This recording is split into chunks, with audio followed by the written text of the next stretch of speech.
Live. Welcome to the District Finance Committee meeting tonight. This meeting is held in accordance with the Freedom of Information Act. The news media has been notified and a copy of the agenda has been made available to the public. All persons wishing to attend the virtual meeting may do so by way of YouTube, Sumter School District Board meetings, and Sumter School District's Facebook page. Due to COVID-19 and in compliance with recent public health orders, no members from the public are allowed to attend in person. Okay, at this time, let's take a moment for a meditative thought.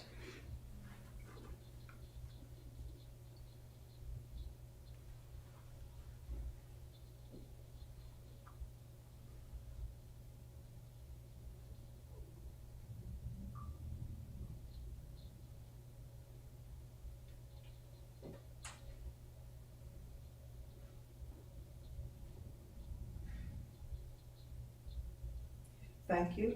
Let's stand and have our pledge.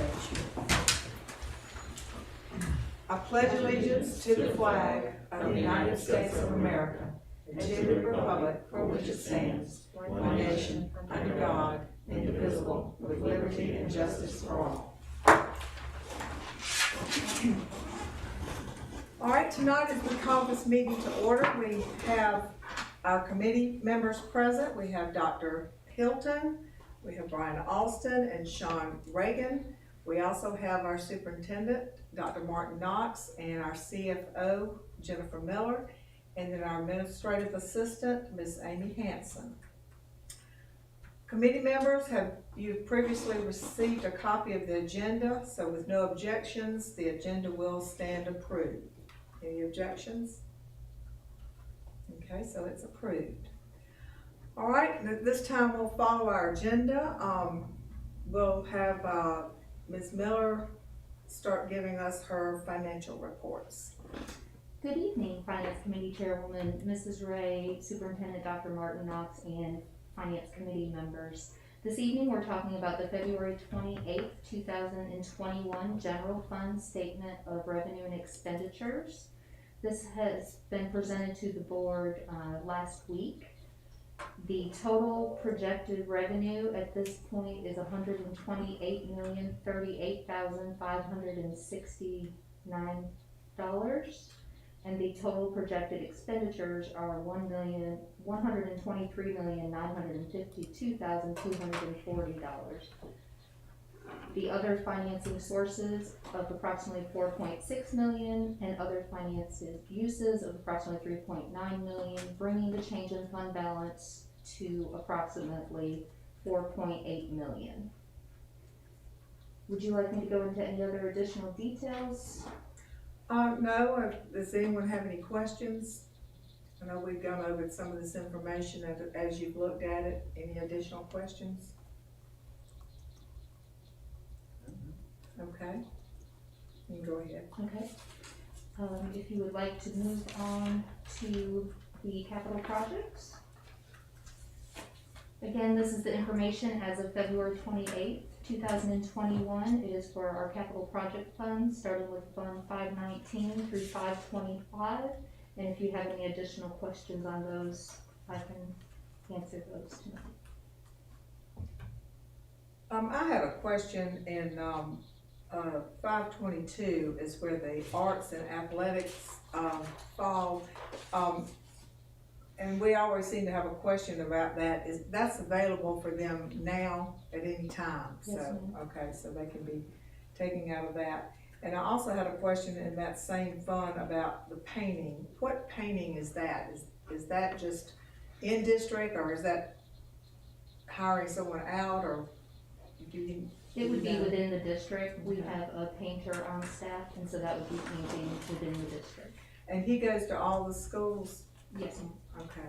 And is that in particular order or rotation, just as needed? Yes, ma'am. Okay.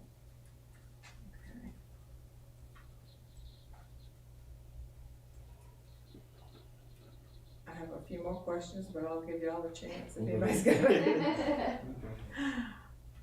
Okay, I wanted to ask in 524, I had gone to Wilder few weeks ago for the board appreciation, I guess it's been a month ago now. And, noticed they still had the, portables in the back, and there's something about trailer removal here. Is that what that's referring to? Yes, ma'am. Okay, and we know when that's gonna be done? I know it is being discussed and we're working through it. There's a lot involved in that to make sure that they can be removed safely and, to ensure they're not falling apart upon removal. So we're working through that process with procurement and. Sure they will fall. Yeah, because that was just expressed as a concern, to me, that it'd been a while since they were supposed to have been removed, so I thought that was probably gonna, be ongoing. What line item is that? It's on the, 524? 524. About the sixth item down. Oh, yeah, okay. It's three, I think it's 3 schools, isn't it? Well, now, you know, back in the day, Yes. back in the day when we had portables that were, is that what these are, portable classrooms? And these maybe have been sitting empty for 20 years, I don't know. But it seems to me like, I remember from previous times when we had empty portables, that often they were just like all other, surplus maintenance items. They were auctioned off at public auction, and people would come and get them. They would pay us for the mobile unit and come get it. So is there no discussion about, are we not trying to auction these off? Yes, sir. And so that's what I was getting ready to say. There's some, depending on their condition, we're not gonna auction off those at the moment we move them, they'll collapse. We will auction those off that are stable enough, for someone to use without injury. And so we are going through that. The last time we had an auction was, in the middle of the summer. Was that this, COVID has me all. Yeah. Yeah, it was the past summer. We did an auction this past summer. But we are continuing to look at those modulars. I like to call them learning cottages, but the modulars that are at our schools, just making sure that when we go to auction them, they are sturdy enough to be transported. Yeah. And so that's what it is, they have to transport it themselves. How many, units are we talking about? Depends.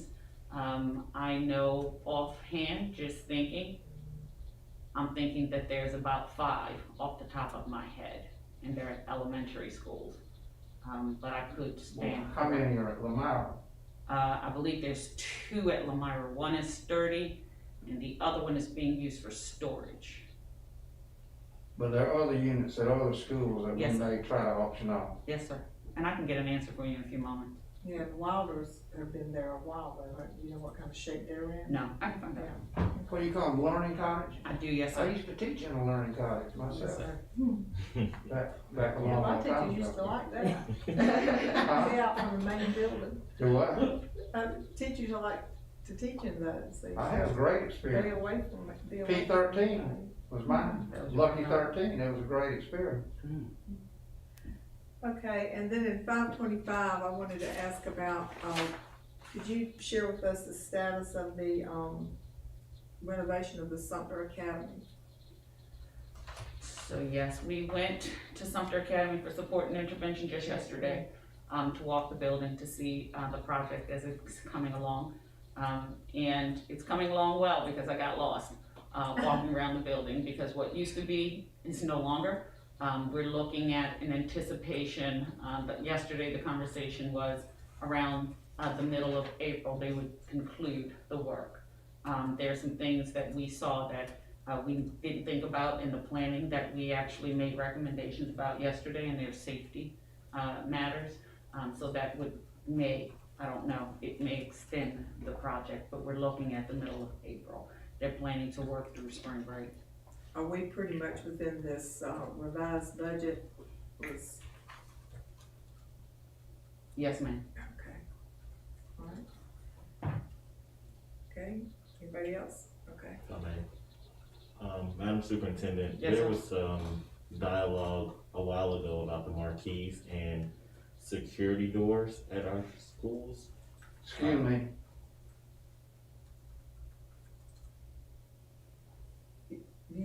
just. No, that item needs to be discussed in executive session. No, it wasn't a question about where they are. I just wanted to know, are we making progress on it? It's not to discuss.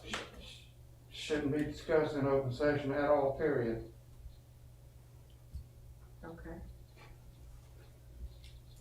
'Cause I was gonna ask The about one that. thing you mentioned should not. The other thing, The marquees.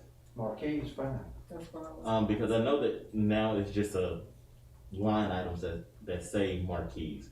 When will we get into the discussion on which ones will be addressed? And I know you were saying the last time it was brought up that there was discussion about the difference in sizes or whether they were digital or whether they were regular marquees that would go up. And so with that being said, just generally assessing them, there's some schools that need them, and there's some schools that may benefit from a larger size or different type. And so we're assessing to make sure that they don't need to have one. And if they do need one, those would take priority over those that already have one. The preference of size would actually come into play eventually, but we want to get those that do not have marquee, and then those that have marquees that may be inoperable, we want to also look at those as well. But we're continuing to assess that. And if I may follow up again. With these bond issuance, even though we take out the bond, it was issued, whether that be the fall or the spring, and we have a certain time frame to spend them. We have a set deadline to spend them by. Is it just common practice to just kind of tackle the ones as they go, or is there some type of rationale behind when do we get to a certain bond? The utilization of a certain bond? We're always gonna wanna spend the oldest first to try to be in compliance with that timeline, but there are times where something that's been budgeted in a more recent bond has a more pressing issue that needs to be addressed, and so at that time you would address something in a more recent bond. Okay. Okay, and I had one last question. And it's on the same one, the special needs cover awning. You know, we were talking in one of our last board meetings about awnings were needed, at a school. Those aren't those, are they? I won't give you the wrong answer, Okay. I'm not sure. Because I didn't, okay. I was just Where, curious. where is that you're talking about? In the same 524? 525, it says right under the Sumter Academy. Sumter Academy renovation special needs. 525? Special needs cover awning, I just didn't know where that was for. Okay, all right, any other questions? Yeah, I do have a question. Okay. But it's not 525, it's 524. And this is just a question. I'm trying to find where I had it at. The HVAC system for, I think it was, Chestnut Oaks. It says the HVAC controls. Wouldn't that be included in the project that we're looking to move forward with trains? Will they cover that or will they not cover that? That won't cover that. Okay. So all these references to the HVAC and these bond issuances will still be used? Yes, ma'am. Yeah, okay, that's what I thought. They're gonna cover the ones that we didn't have covered already? Yes, ma'am. Okay. All right, anything else? All right, so we'll go ahead to our CARES funding budget report. Okay, great. I included two versions of the report. The first one was the original one that was shared with the board in October and December, and I believe once again maybe in January or February, just for reference so you can see where we stand with the amended version. The one that we're going to talk about tonight is the CARES ESSER 1 second amended budget. As you can see, it's still the same amount of money, the $5,582,590, but we have made some adjustments to the various categories that have been submitted to the State Department and approved. The first adjustment that was made was contract tracing. We did include some funding to help with the COVID-19 and tracing for quarantine matters. That was approved. and it is including some security cameras to support that contact tracing.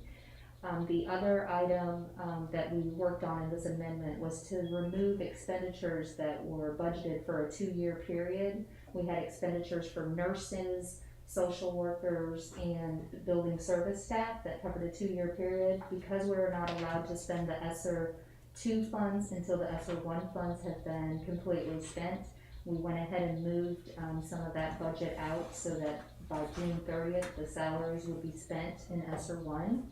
So that included adjustments in the nurses and the building service line items. We did increase in category for the signage. We added 2-way radios as an allowable expense to assist with the communication as it relates to CD19 to reduce face-to-face communication and allow for proper social distancing and quick response time to emergencies to preventing the spread of the coronavirus. This was an allowable category 5, which is included in the development and implementation of procedures. So that now is a $399,594 budgeted category. That used to be $10,000 because it did have just signage in it, so that was a big change there. On the sanitation category, again, we removed a year of salaries, and then that was offset by adding additional personal protective equipment. So the net difference for that category was a reduction of $767,000. That's category 7. Technology, there was no change. That's the yellow piece of the graph that you're looking at. Mental health, we did make a slight change. We added some supplies and travel reimbursement in that category, so we've added $500. We are in the process of working on a 3rd amendment that will change this once again for social workers, because we will not incur those expenditures for salaries. We will incur some, but not all, so we're working on that amendment. Summer learning, category 11, there was no change. And then other activities, we did increase that one by approximately 1.3, almost 1.4 million. The big change in that was the indirect cost rate that is allowed. Originally, we had the restricted cost rate at 4.3%. They have changed the guidance on that, and they are allowing us to use the 21.71%, which is the unrestricted cost rate. And so we were able to increase that. So that is where, because you're spending so much of your time and services from the general fund to work on a grant, they allow you to reimburse your general fund for the work that's being done, and they're allowing the higher rate. So we did make that adjustment as well. Question. It's, so summer learning, is that $150,000? Yes, sir. And that is the proposed budget for this summer? It actually includes after school and summer learning, so it can be spent this spring. Mm-hmm. All right, so this is the budget, Yes, sir. where the actual expenditure. The next page. Okay, very good, thank you. Are there any other questions before we go on to it? And Ms. Hanson, that's actually the prior presentation. If we want to go to the other one, we can see the actual expenditures on page 3.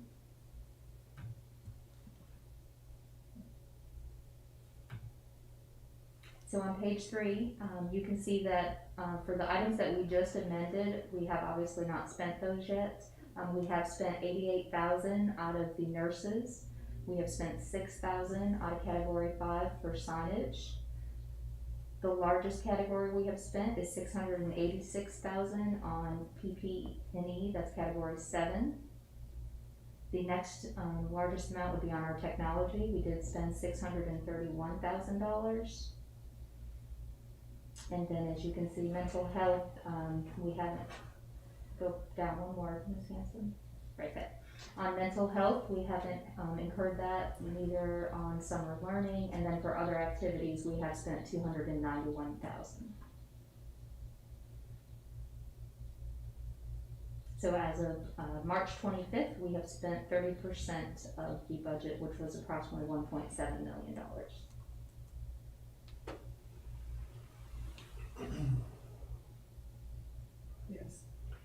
So, for the next wave, the 20 million, 23, whatever, how much it is, have we submitted, can you apply for it before you spend this money? You can submit your spending plan and get approval, but you cannot spend it until this money has been. Have we submitted a plan? We are still working on finalizing that budget. We have met as a committee, we've had several meetings, we participated in the state webinar, we sent a lot of inquiries to the State Department to get clarification, and our goal would be the week of April 12th to get that submitted. So we have not completed a plan for the next wave of funding. No, sir. When that plan is completed, I'd like to request that the board receive a report of that at your earliest opportunity.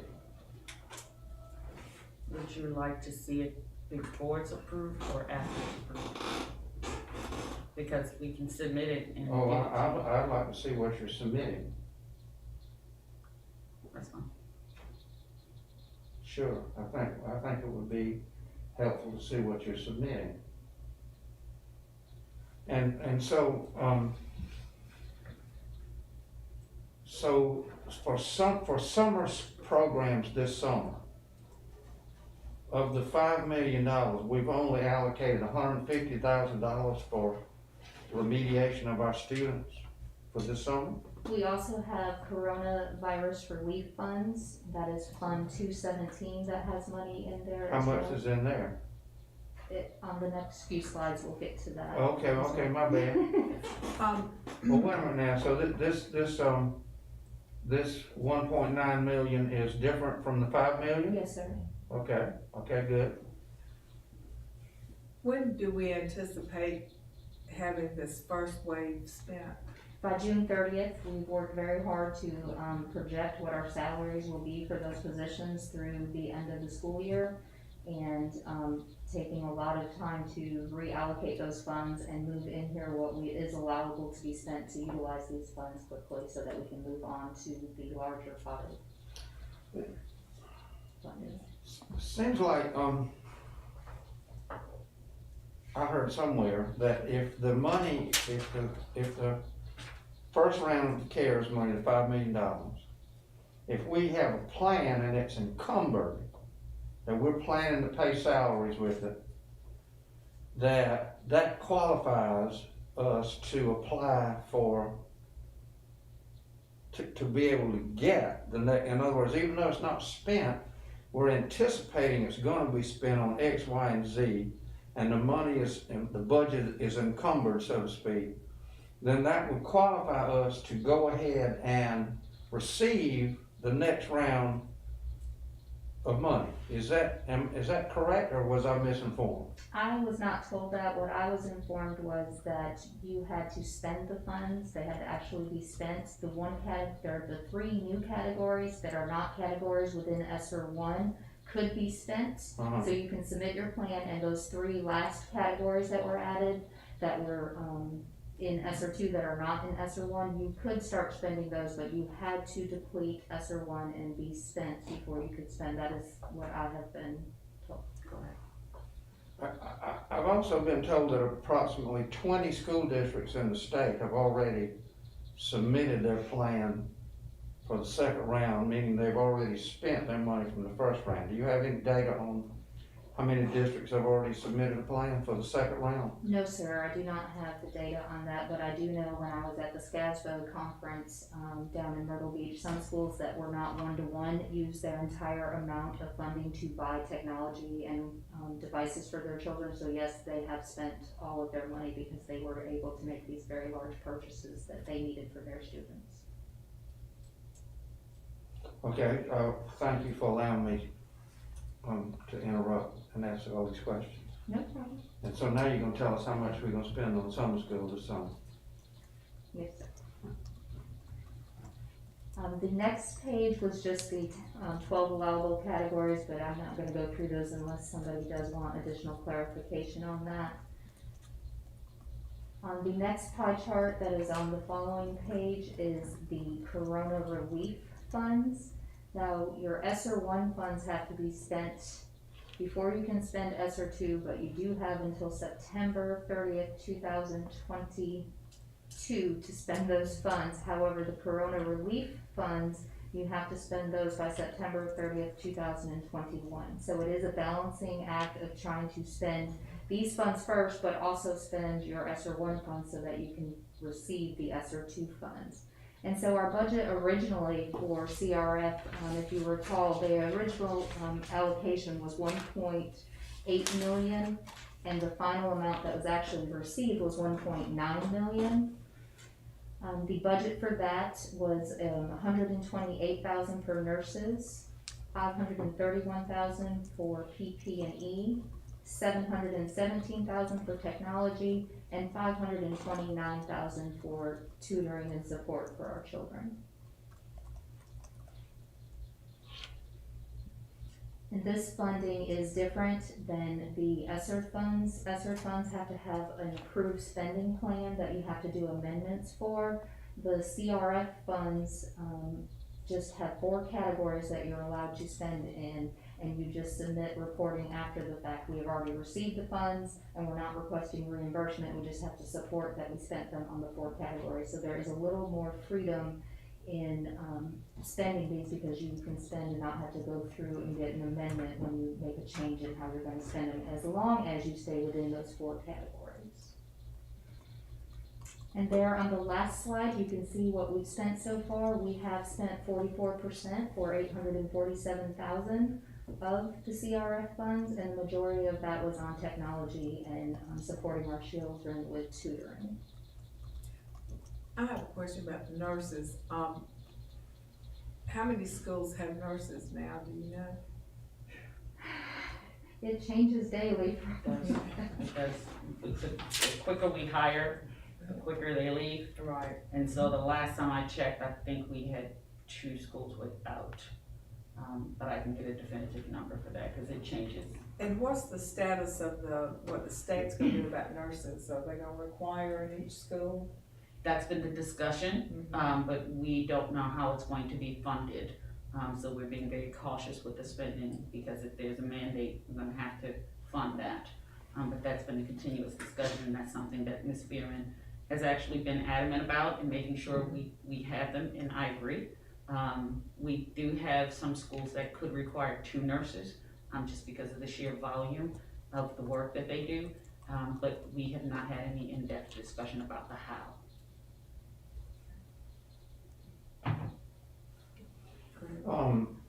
Seems like I recall on several of the reports that I received from the School Boards Association that the budget bill did have allocation for nurses in a nurse in every school. A report I gave to this board on 2 different occasions. There was a line item in the K-12 allocation that was designated for a nurse in every school, which would be a great thing. But what I'm seeing here is that we've got $125,000 available to be spent on nurses that we hadn't spent. Is that correct? Yes, sir. And because we can't find nurses to hire, is that the problem? Salaries, yes. Yes, sir. Do what now? Competitiveness of the salaries, yes, sir. Actually, just had the conversation today with Nurse Devine. It's the competitiveness of the salaries. Well, maybe we ought to be paying them more. We got $125,000 sitting right here. So, and yeah, you're absolutely correct, but when we are looking to compensate our nurses, if I hired new nurses and paid them more than what Oh, nurses. no, you can't do that. You gotta pay everybody. But I can't use that for salary. Oh, you can't use this to, you can only pay this to hire new ones. That's correct. I see. It's always a catch, isn't it? Yes, sir. Gotta be a way to figure it out, though. That's what we're here for. That's why. And so, you know, I think that when Jennifer talks about the adjustments that we're making, we have to look at strategically all of the funds, CRF, ESSER 1, and then before we move on to ESSER 2, because there are 3 additional buckets, if you will, added to the ESSER 2, but we have to make sure we spend ESSER 1 before we can go to ESSER 2, and we also have to make sure we spend CRF by the end of the dates.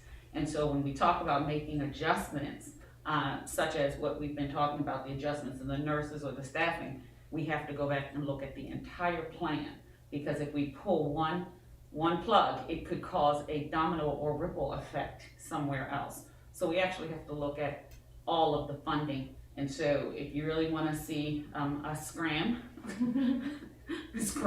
shall I say, catch us when we're making adjustments to the funding sources. Because it's very tedious work and it's time consuming, but it has to be done and it has to be done correctly. Because if we don't do it correctly, we could wind up in default and in some kind of trouble. So we just are being mindful of that. All right, so this budget I'm looking at here, so who set this budget? Did we set this budget, or were we told how much we had to spend on nurses, how much on PPP, how much on tutoring and so on? We set the budget as a district. All right, so if we've got, $525,000 sitting in PPE that we hadn't spent, why can't we go back and reallocate that $525,000 for some other reason if we set the budget? So, you got it, Faye? I was gonna say, we certainly can do that, and we have, and that's why it says projections subject to change. This has already changed. You can see we originally had 334,000 in there for PP&E. There's now 531,000. Because we're trying to spend ESSER 1 first, we have moved things out of what we originally would plan to do with something and move it over to ESSER 1 to spend first. So it is a constant moving, and we're trying the best to spend everything. Yeah. And CRF does not require a spending plan being approved by the State Department as long as they're spent within the 4 categories. So this is the one that we just keep kind of juggling more, and we're focusing on trying to get ESSER 1, an amendment submitted, and making sure we're getting it spent by the deadline. All while remembering we do need to have this spent as well, and knowing that we are gonna have PPE needs then we start for next school year. So we want to have those funds available for the time that we've already spent it over in CARES 1. We don't have it approved in CARES 1 anymore because we've spent it, but we need it because school is starting, and so it's just making sure we have the right money available at the time we need it. The tutoring on here, that we spent 325,000 Yes, sir. or so. What kind of tutoring is that? During the school year, we've been either virtual or we've been hybrid. So who's been getting tutored and how? We have software that was purchased as well to assist with this, and then we are doing additional pay for teachers and paraprofessionals that are working extended hours to perform the tutoring and assist the children. And this tutoring is taking place when? After school. Okay. So there's tutoring going on after school online. In some cases, In it some- could be face-to-face too. Right. In some cases, it could be face-to-face. Depends on the In need of the schoolhouse, child. or Yes, sir. tutors going out to the kid's house, or School, in the schoolhouse. how many children are enrolled in this tutoring? It varies from school to school. Could you give me a total? I'm quite sure we can, we just have to ask each school which. That'd be one is great. theirs. I'm excited to know that we got, these kids have been getting some tutoring.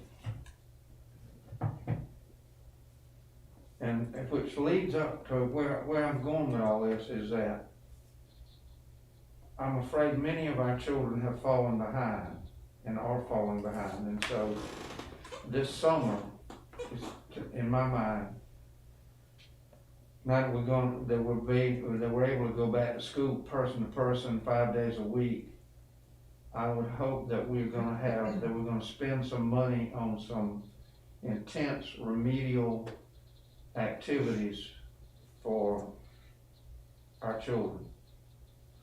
So, that's why I'm asking all these questions, you know, cause we need to invest in Absolutely. activities for our children. Absolutely. That's right. That's why I wanna know how, and so And we, I would like us, at our next board meeting, perhaps, if we could see a plan for for these tutoring activities that are gonna take place this summer, and how we're gonna spend this money. That would be fantastic. Thank you. Mr. Austin? Just to follow up on Dr. Hilton's questions and comments, for the tutoring that will be offered this summer for our students and the tutoring that's being offered in the afternoons, that is completely voluntary and up to the parents, correct? It's based on student needs. Principals will reach out to those students, and that's what I was getting ready to answer. So that's why it varies from school to school. So principals will identify students who need to have accelerated opportunities. And then the parents will make a determination as to whether students would access that. And then we would have a more defined number, just like we did last year with LEAP.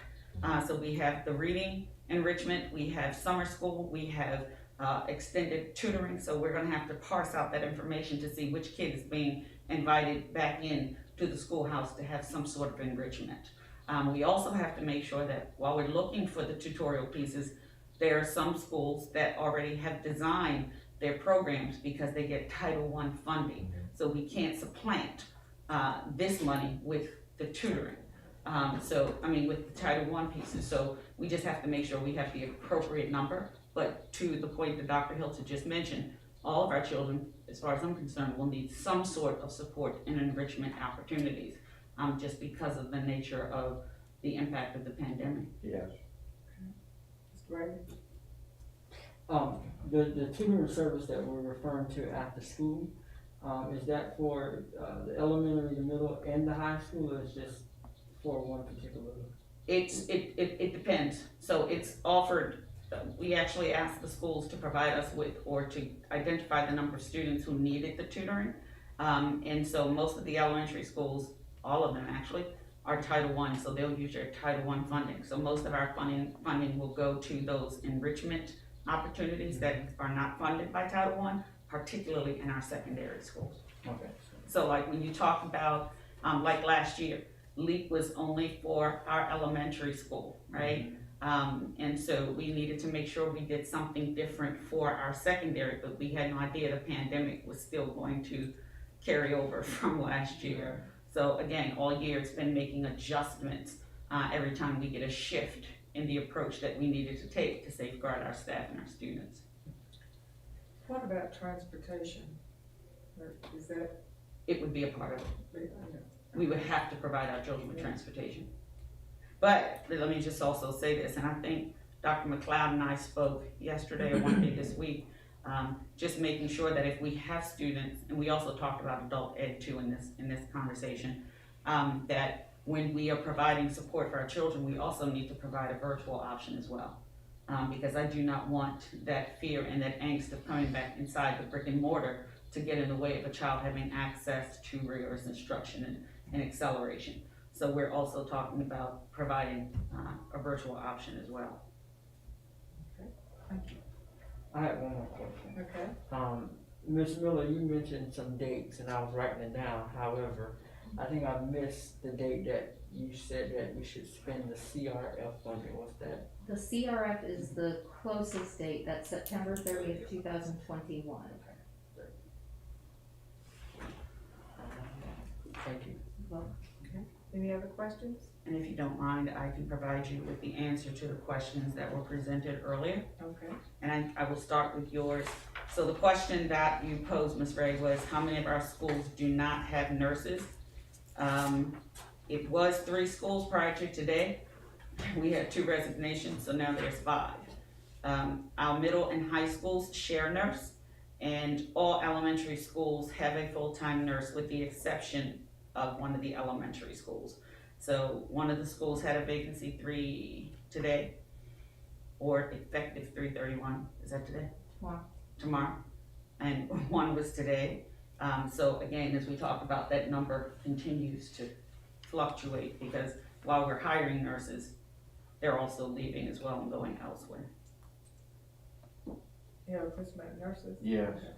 So to clarify, when you say schools have a nurse, there are some schools that share nurses. They do, yes, sir. So when you say they have a nurse, that means they share a nurse with this school over here. Yes, sir. So they don't have a full-time They nurse. do not. And how many nurses are at Sumter High? 1.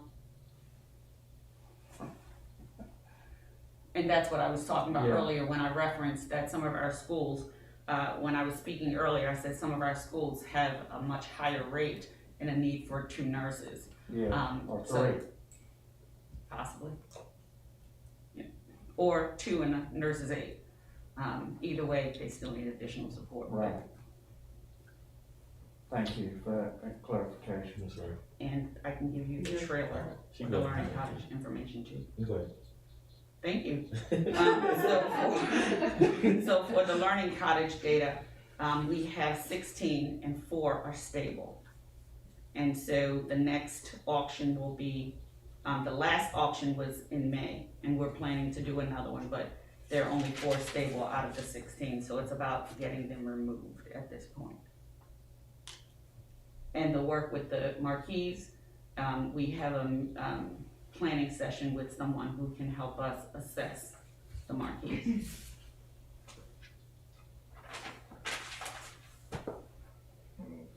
And the other piece is staff is actually sending me information. It's hard to not be able to look back at them. It's reiterated again by Dr. Hafner that the funds for summer school are just that, they're just projected. Because as of what I said earlier, we don't have the final requirements from the state. So that's one of the things we're working on. Dr. McLeod and I talked about that this week. And of course, we're transporting for summer programs. I guess there may be a misconception that I said we would transport those who are being tutored, but we're only talking about during the summer. Okay. So going back to the portables, so of the 16 portables, you're telling me 12 of them are uninhabitable? Yes, sir. Junk. Jump. They're old, aren't they? Yes, ma'am. They're very old. Yes, ma'am.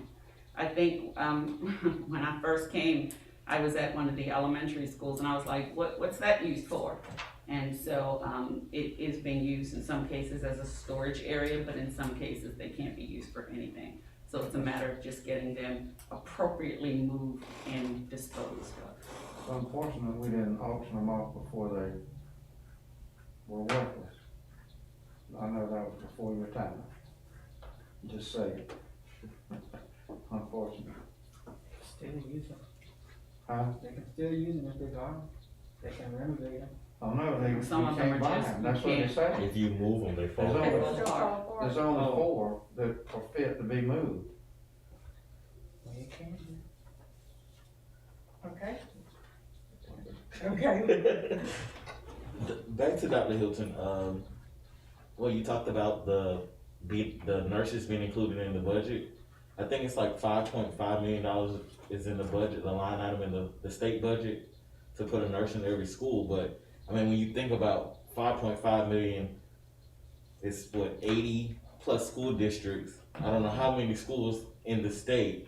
I mean, then we as a district will have to be prepared when you talk about the competitive nature of the nursing salaries. That $5.5 million is only going to go so far, and the salary, I'm pretty sure, is not going to be competitive what we'll be able to offer with that allocation. So, out of the schools, you said all the elementary schools, with the exception of one, has a nurse, or they share a nurse, so they have access to a nurse. So I'll go back. So there's no nurse assigned to 3 schools. The middle and the high schools share a nurse, and all elementary schools have a full-time nurse with the exception of one of our schools. All elementary schools have a nurse with the exception of one. Correct. So even there, I mean, And that was a resignation, or is a resignation effective tomorrow. So what's your point? that we're gonna have to be prepared as a district to, I mean, that $5.5 million is not gonna nearly touch the salary of what nurses are making in the private sector. So having to recruit nurses, if we have to put one in every school, that's gonna be a heavy lift for our school district. When we look at salaries and being competitive, because I mean, there's other school districts that are, prior to the $5.5 million, are prepared to give a higher salary. And so we're not only gonna be competing with private sector, we're gonna be competing with neighboring school districts as well for nurses. Is there a requirement that our school have a nurse? I think you may be misinterpreting my comment. I didn't say they were gonna require a nurse to be in every school, they were gonna provide funding for a nurse to be put in every school, is what I said. Well, I mean, the budget still hasn't been approved, so I mean, that language could be added, or that language could already be in the budget, that it's a requirement. So that's what I was saying, if that is a mandate, that we have a nurse in every school, that's gonna be a heavy lift for our school district. And so, just my professional opinion, it's imperative that we have a nurse in every school.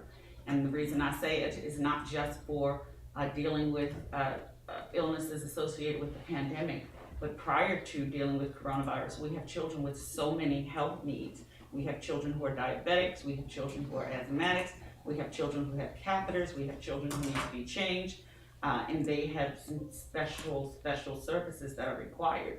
And so when you don't have, and I'll just give you an example, at one of the schools, a nurse is out. We had to get another nurse to come from another school to handle a contact tracing case. So when that nurse left their school, then they left their school without the support that they needed. So then we're backfilling, trying to make sure kids get their inhaler, making sure they get their insulin, whatever it is that they need in terms of their medical conditions. I do believe it is imperative that every school has a nurse. I agree. Just like every classroom needs a teacher, every school needs a nurse. And depending upon the size, some may need two, some may need a nurse and a nursing assistant. But again, it would depend upon the medical needs that are required of our children in that particular area or in that particular school. May I change the subject slightly? Where are you going? I'm going with, Depends. so this is so we're looking at the first round, the $5 million and the 1.9 million we got. Then we got 22 million that we are eligible for, that we have to submit a plan for. And so we also know that Congress just passed another bill, and my information tells me that the state of South Carolina is gonna get, for education, close to $2 billion. And that's gonna shake out that we're probably gonna get 40 million out of that. Are you hearing the numbers sort of in line with what I'm saying here? I'm thinking it'll be higher than the. Higher than 40 million, okay. We're at approximately 24 million now, it would be at least double. Close to 50 million, which is all great news. But in order to get that, we gotta spend the other. So I would say that we need to move with all dispatch in coming up with these plans. Nobody's saying we need to spend the money unwisely, but we've got access to this money, and we need to come up with plans, and we need to move on it so we can provide better for our children and have a nurse in every school and the things that we need, and have a great summer program and provide busing and bring the children and have a virtual academy so those kids that don't want to go to school can get tutoring at home. And I'm just saying, please let us move forward with all dispatch, full speed ahead in coming up with these plans. It's a good problem to have. Thank you. Okay.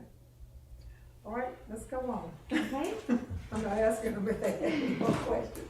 that was all I had on the ESSER funding. Yeah, And thank you for that. the last item is a proposed budget timeline that we're sharing with the Finance Committee. Obviously, the first few items on the timeline have already been met, and we've met those targets, and we just wanted to keep the Finance Committee and the board informed of what our plan is and to submit that as a proposed budget timeline.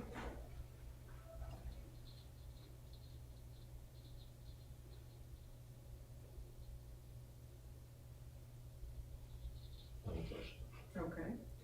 Does this timeline take into consideration when the state may pass a budget, and how that we may have to adjust our budget based on that? As you can imagine, I don't know if there's an exact date of when the state will, what I have heard possibility is that it will be tabled, and not finalized, and we may have to finalize our budget with not knowing exactly. So we are preparing to move forward with what we are projecting and having a budget according to this timeline. But there is a possibility that we may not know the final figures. Okay, any other questions?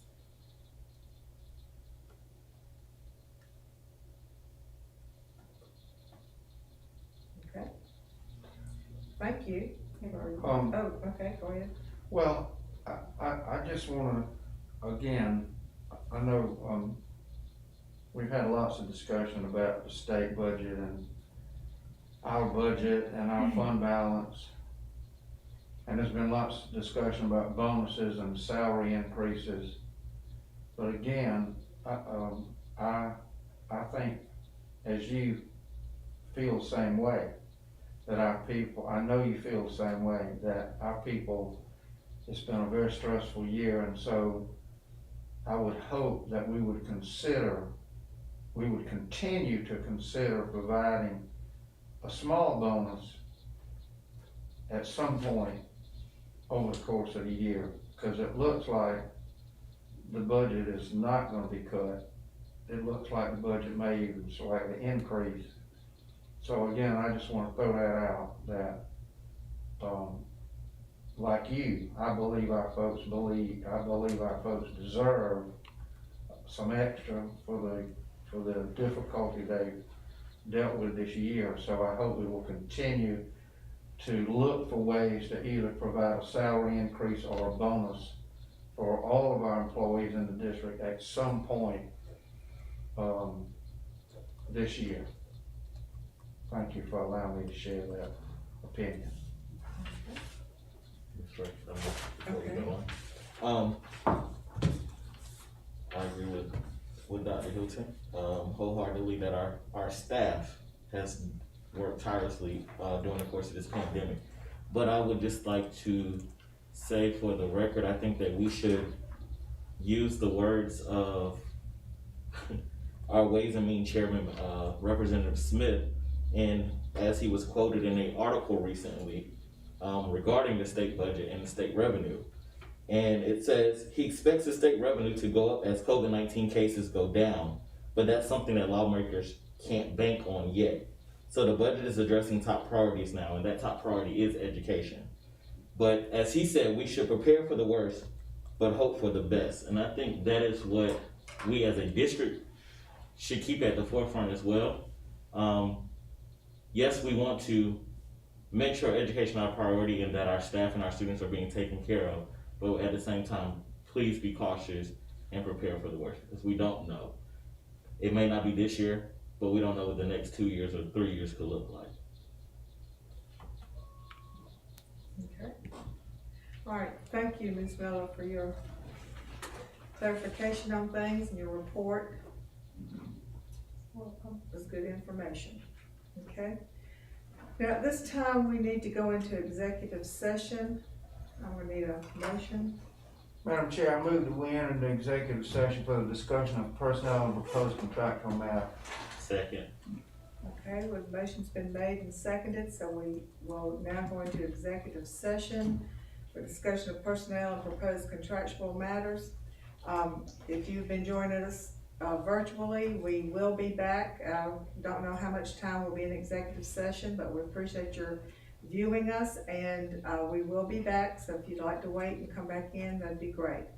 The finance department and administration is doing as they're making plans to decide what we're spending our CARES money on. We appreciate that there's a lot of thought and a lot of work put into that. We do have a couple of recommendations for the board. One, that the plan for the ESSER 2 funds be presented to the full board on April 26th. And also that the proposed budget timeline be presented to the board at our next board meeting. All right, is there anything else? All right, well, at this time, we will adjourn our meeting.